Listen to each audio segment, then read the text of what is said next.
Now as Jesus passed by, he saw a man who was blind from birth, and his disciples asked him, Rabbi, who sinned, this man or his parents, that he was born blind? Neither this man nor his parents sinned, but that the works of God should be revealed in him. I must work the works of him who sent me while it is day. The night is coming when no one can work. As long as I am in the world, I am the light of the world. When he had said these things, he spat on the ground and made clay with the saliva. And he anointed the eyes of the blind man with the clay. Go, wash in the pool of Siloam.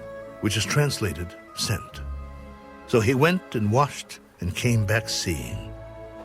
Therefore the neighbors and those who previously had seen that he was blind said, Is not this he who sat and begged? This is he. Others said, He is like him. I am he. How were your eyes opened?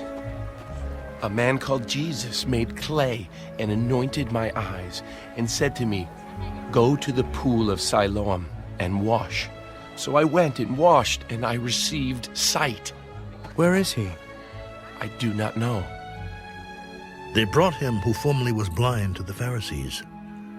Now it was a Sabbath when Jesus made the clay and opened his eyes. Then the Pharisees also asked him again how he had received his sight. He put clay on my eyes, and I washed, and I see. This man is not from God, because he does not keep the Sabbath. How can a man who is a sinner do such signs? And there was a division among them. They said to the blind man again, What do you say about him, because he opened your eyes? He is a prophet.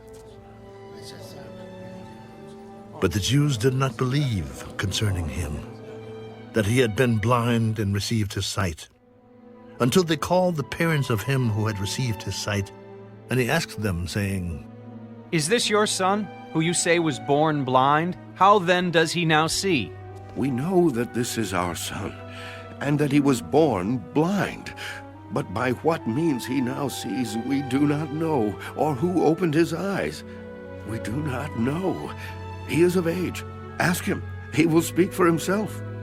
His parents said these things because they feared the Jews, for the Jews had agreed already that if anyone confessed that he was Christ, he would be put out of the synagogue. Therefore his parents said, He is of age. Ask him. So they again called the man who was blind. Give God the glory. We know that this man is a sinner. Whether he is a sinner or not, I do not know. One thing I know, that though I was blind, now I see. What did he do to you? How did he open your eyes? I told you already, and you did not listen. Why do you want to hear it again? Do you also want to become his disciples? Then they reviled him. You are his disciple, but we are Moses' disciples. We know that God spoke to Moses. As for this fellow, we do not know where he is from. Why? This is a marvelous thing, that you do not know where he is from. Yet he has opened my eyes. Now we know that God does not hear sinners, but if anyone is a worshiper of God and does his will, he hears him. Since the world began, it has been unheard of that anyone opened the eyes of one who was born blind. If this man were not from God, he could do nothing. You were completely born in sins, and are you teaching us? And they cast him out.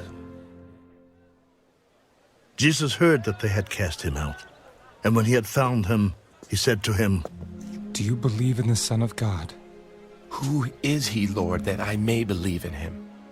You have both seen him, and it is he who is talking with you. Lord, I believe. And he worshipped him. For judgment I have come into this world, that those who do not see may see, and that those who see may be made blind.